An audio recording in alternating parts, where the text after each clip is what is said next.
Απέναντι λοιπόν στον Ξαντελόπουλο, Στην το Σλούκο Βίκτορας, πολυχρονάκι Steam, κόκκινη γωνία. Δύο αθλητές πάρα πολύ καλοί σε αυτή την κατηγορία, σε αυτό το division. Δύο αθλητές οι οποίοι έχουν πάρα πολύ σκληρά χτυπήματα. Οπότε μην απορρίσεις Σάκη αν έχουμε knockout. Είναι πολύ πιθανό σε αυτή την αναμέτρηση. Γιατί και οι δύο αθλητές βαράνε πολύ δυνατά, βαράνε σαν μουλάρια. Καλά, αυτό το είδαμε και στα 61 κιλά. Μπορεί κάποιος να θεωρήσει 61 κιλά, οκ. Όχι, υπάρχει εκτικότητα στα χτυπήματα και υπάρχουν και αθλητές των 60 κιλών που είναι πραγματικά νοκαουτίστες. Αυτό που του αναφέρει.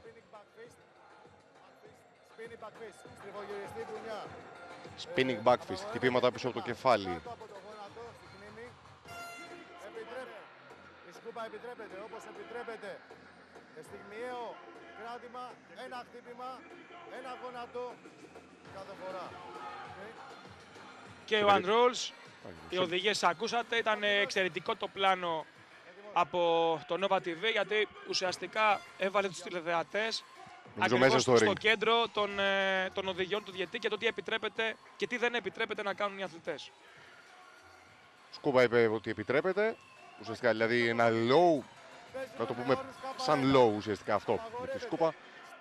Όχι χτυπήματα πίσω από το κεφάλι, πολύ σημαντικό, γιατί είναι ένα πολύ ευαίσθητο σημείο. Καταλαβαίνεις από εκεί πέρα ότι μπορεί να γίνουν τα πράγματα πολύ επικίνδυνα. Χτυπήματα στην κνήμη, ένα πιάσιμο, ένα γόνατο.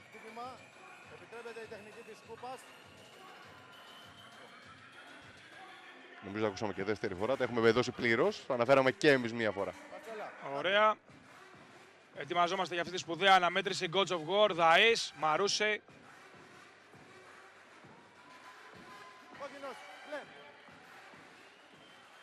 Μαχητές, με το fight ξεκινάτε.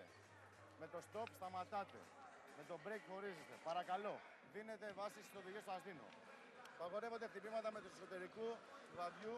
Απαγορεύονται χτυπήματα πίσω από το κεφάλι, σπονδυλική στήλη, γεννητικά όργανα και κάτω από το γόνατο. Οι τελευταίες οδηγίες και κατευθύνσεις του διαιτητή. Χρονομέτρης. Κόκκινος. Μπλε. Fight. Fight. Το Σλούκο, κόκκινα γάντια, Κωνσταντινόπουλος μπλε γάντια. Το Σλούκο με ένα αριστερό high round kick. Έκανε τον πάσιμό του, βήμα πίσω από τον Κωνσταντινόπουλο. Πολύ ωραία αποφυγή. Σου ζητώ συγγνώμη κιόλας πριν να διακόψω. Είναι πολύ σημαντικό να πούμε η πειθαρχία που υπάρχει. Είδαμε όταν μιλούσε ο διαιτητής και οι δύο απλά άγουεν δεν μίλησε κανένας. Είναι φοβερό γενικότερα το ποσοστό πειθαρχίας που υπάρχει. Ακεί. Αν δεν είσαι πειθαρχημένος, νομίζω δεν μπορείς να πατήσεις. Όχι να δεις, ούτε να πατήσεις, Έρικ, έτσι. Εδώ δεν είναι ποδόσφαιρο. Ναι. Εδώ πρέπει απλά να ακούς, να είσαι πειθαρχημένος και γενικότερα να είσαι συγκεντρωμένος σε αυτό που πρόκειται να ακολουθείς, που είναι και το σημαντικότερο. Ο διαιτητής έχει επικουρικό ρόλο. Είναι πολύ σημαντική βέβαια η αρρωγή του, αλλά οι πρωταγωνιστές είναι αθλητές και το ξέρουν αυτό.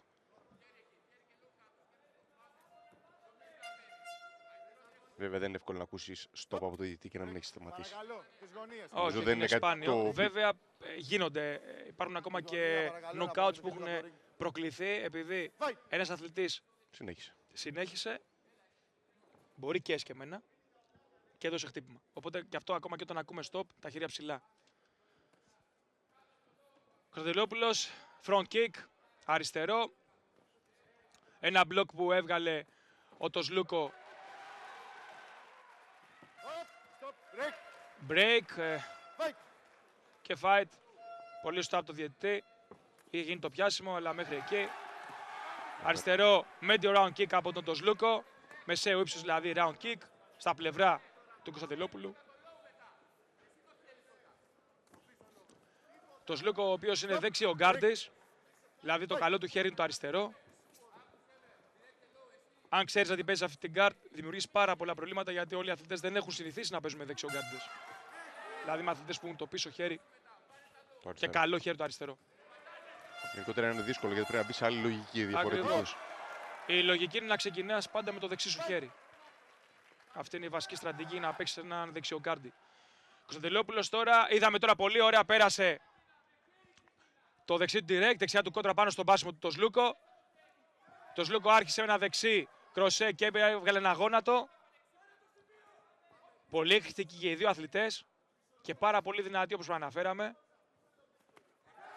Υπάρχει περίπτωση ένας αθλητής να έχει μάλλον αριστερό γκάρντ, να το αλλάξει κατά τη διάρκεια ή στην αρχή του αγώνα ώστε να μπερδέψει τον αντίπαλο. Βέβαια.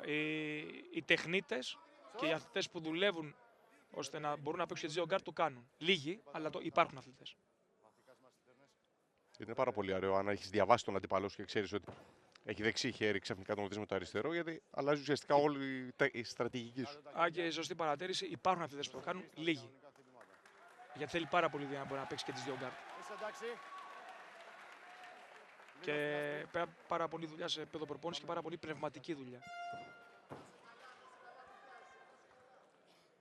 Για σένα, πόσες ώρες χρειάζεται ένας αθλητής, ο οποίος θέλει να γίνει πρωταθλητής, να βρίσκεται καθημερινά στο ring, στο γυμναστήριο, ώστε να φτάσει σε, όχι ικανοποιητικό, το ικανοποιητικό είναι λίγο μπορούμε να πούμε, να φτάσει σε υψηλό επίπεδο. Τελειώνει ο πρώτος γύρος. Να επιστρέψω στον ερώτημά σου. Ουσιαστικά, σε συνθήκες πρωταθλητισμού, οι προπονήσεις πρέπει να εκτελεί ένας ενδυνάμει πρωταθλητής είναι μέσο όρο 2 την ημέρα. Μπορεί ανά περίοδο να φτάσει και 3 προπονήσεις την ημέρα, αρκεί να έχεις σωστό ωράριο, καλές και ποιοτικές ώρες ξεκούρασης και καλά και ποιοτικά γεύματα. Ώρες, μίνιμουμ την ημέρα, 4 με 5 ώρες, μίνιμουμ. Για μένα μια καλή προπονητική μονάδα, βάζοντας μια καλή προθέρμανση, καλές διατάσεις, είναι γύρω στις 2 με 2,5 ώρες. Μια καλή προπονητική μονάδα. Για να δουλέψεις σωστά όλες τις μεταβλητές. Οι οδηγίες που δίνονται και από τις δύο γωνίες. Ο πρώτος γύρος ουσιαστικά είδαμε Κωνσταντελόπουλος δούλεψε καλά την δεξιά του κόντρα. Ξεκινήσε αρκετές φορές με το πίσω του χέρι. Γιατί, όπως είπαμε, τώρα το Σλούκο έχει αλλάξει γκάρτ. Βλέπουμε. Άλλαξε πάλι γκάρτ. Έβαλε το αριστερό του χέρι μπροστά. Ξανά άλλαξε γκάρτ. Το Σλούκο, όσο παίζει δεξιά γκάρτ, μπορεί να περάσει πάρα πολύ εύστοχα την αριστερή του κόντρα, δηλαδή το αριστερό του direct, πάνω στο μπάσιμο του Κωνσταντελόπουλου. Για να δούμε τι μας επιφυλάζει ο δεύτερος γύρος. Πέρασε τώρα ένα ανοιχτό χτύπημα το Σλούκο και εκείνη τη στιγμή επιχείρησε ένα συνδυασμό με 4 χτύπηματα ο Κωνσταντελόπουλος. Αριστερό δεξιά του Κωνσταντελόπουλο, front kick.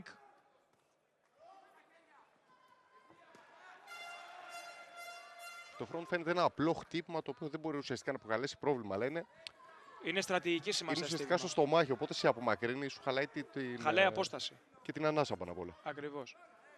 Η ανάσα παίζει αν σε βρει τεράστιο ρόλο, βέβαια. Αν σε βρει σε καλό σημείο. Ένα καλό front kick, αν είναι με καλό πάτημα, μπορεί να δημιουργήσει ακόμα και πρόβλημα σε πλευρά. Αν πιάσει για λίγο πλάγια. Αριστερό, δεξί, κροσέ από τον Κωνσταντελόπουλο. Η απάντηση άμεσα από τον Σλούκο με δεξί κροσέ. Αριστερό δεξί από τον Σλούκο. Προσπαθεί να φτιάξει την απόσταση ο αθλητής του Πολυχρονάκη.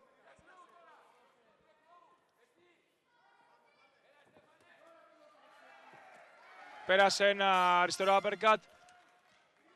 Άμεσα σηκώθηκε και έδωσε ένα αριστερό κροσέ ο Κωνσταντελόπουλος. Ο Κωνσταντελόπουλος με τα μπλε γάντια, το Σλούκο με τα κόκκινα.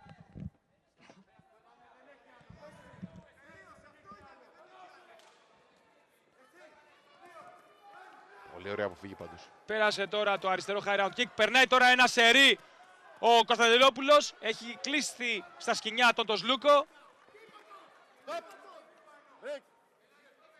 Να μπαράζει χτυπημάτων πραγματικά. Πέρασε τώρα το σερί του και συνεχίζει με σερί ο Κωνσταντελόπουλος. Ο Τοσλούκο προσπαθεί να κρατήσει μακριά με το front kick και περνώντας τις κόντρες του τον Κωνσταντελόπουλο. Πολύ ωραίο escape τώρα από τον Τοσλούκο πάνω στο δεξί κροσέ που επιχείρησε ο Κωνσταντελόπουλος. Μήπως όμως υπάρχει ο κίνδυνος σε πολλά συνεχόμενα χτυπήματα ουσιαστικά να δαπανίσει ένα μεγάλο ποσοστό ενέργειας και να αφήσει τον αντίπαλο του το περιθώριο να αντεπιτεθεί πιο σωστά. Και ανάλογα με το πόσο εύστοχα τα χτυπήματα. Αν τα χτυπήματα είναι πάνω στα γάντια, προφανώς υπάρχει το ρίσκο που μόλις ανέφερες. Αν είναι τα χτυπήματα με σημάδι, μαζεύει σημεία και έρχεται και ένα knockdown ή ένα knockout. πάνω σε αυτό το συνδυασμό και σε αυτό το σερί χτυπημάτων. Αριστερό, κροσέ από τον Τοσλούκο. Αριστερό-δεξί απάντηση από τον Κωνσταντελόπουλο.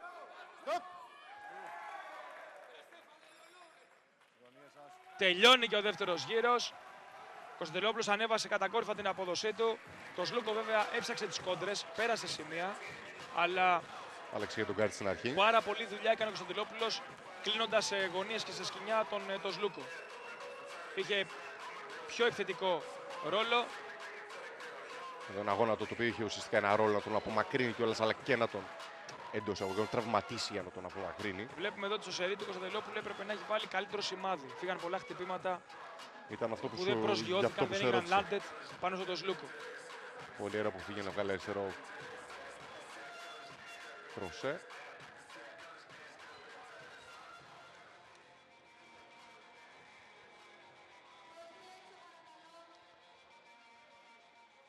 Τρίτος γύρος, τελευταίος. Πολύ ωραία πλάνα τα οποία μας δίνει ο σκηνοθέτης μας, Παναγιώτης Αβτζόγλου. Φοβερή δουλειά μέχρι στιγμής πραγματικά. Πάρα πολύ καλή δουλειά. Και ο δικός μας Κωνσταντίν. Και οι δύο που βλέπουμε, και ο κύριος με το μαύρο, μου διαφεύγει το όνομά του. Ο κύριος στο κέντρο ήταν Κωνσταντίν, υπεύθυνος ασφαλείας εδώ στην Νόβα. Είναι Σύφου. Πολύ ωραία. Καθηγητής δηλαδή κουνφού. Και τώρα έχουμε ένα. Για να δούμε. Με ένα high round kick. Για να δούμε τον Κωνσταντελόπουλο, θα μπορέσει να συνεχίσει. Ο γιατρός, ο κύριος Μακητής, έχει μπει μέσα. Πάνω ακριβώς στο πάσιμο του Κωνσταντελόπουλου. Ένα round kick, high round kick. Στο πρόσωπο. Του Τοσλούκο, πάνω στο σαγόνι. Τέλος. Και το κόβει ο γιατρός. Το κόβει ο γιατρός. Ακριβώς πάνω στο σημείο που ο Κωνσταντελόπουλος ανέβασε την απόδοσή του. Είχαμε αναφέρει ότι έχτισε πάνω στο δεύτερο γύρο. Μπήκε στο τρίτο γύρο για να κερδίσει ακόμα περισσότερα πράγματα βάσει των σερί που επιχειρούσε. Όμως πολύ έμπειρα ο Τοσλούκο. Για να δούμε. Και εδώ βλέπουμε φοβερό αριστερό high round kick. Πολύ ισχυρό χτύπημα. Ταιριάζει έκφραση γεμάτο. Τον βρήκε γεμάτα πραγματικά. Δεν πρόλαβε να βγάλει μπλοκ ο Κωνσταντελόπουλος. Ήταν πάρα πολύ εκρηκτικό το αριστερό high round kick του Τοσλούκο. Και νικητής αναμφισβήτητα τώρα εδώ. Δεν υπάρχει. Με knockout. Τοσλούκο. Θα το δούμε και σε λίγο επίσημα. Και στις δύο γωνίες. Είναι πάντως αυτό που λέγαμε στην αρχή, ότι ένα δευτερόλεπτο να χαλάσει η προσοχή σου, να διασπαστεί ουσιαστικά η προσοχή σου, νικητής, λοιπόν, αρκεί για να δώσει την νίκη στον αντίπαλο. Του λόγου του αληθές, Τοσλούκο νικητής. Γιατί έχει κάνει πολύ καλή δουλειά και στο πρώτο αλλά και στο δεύτερο γύρο.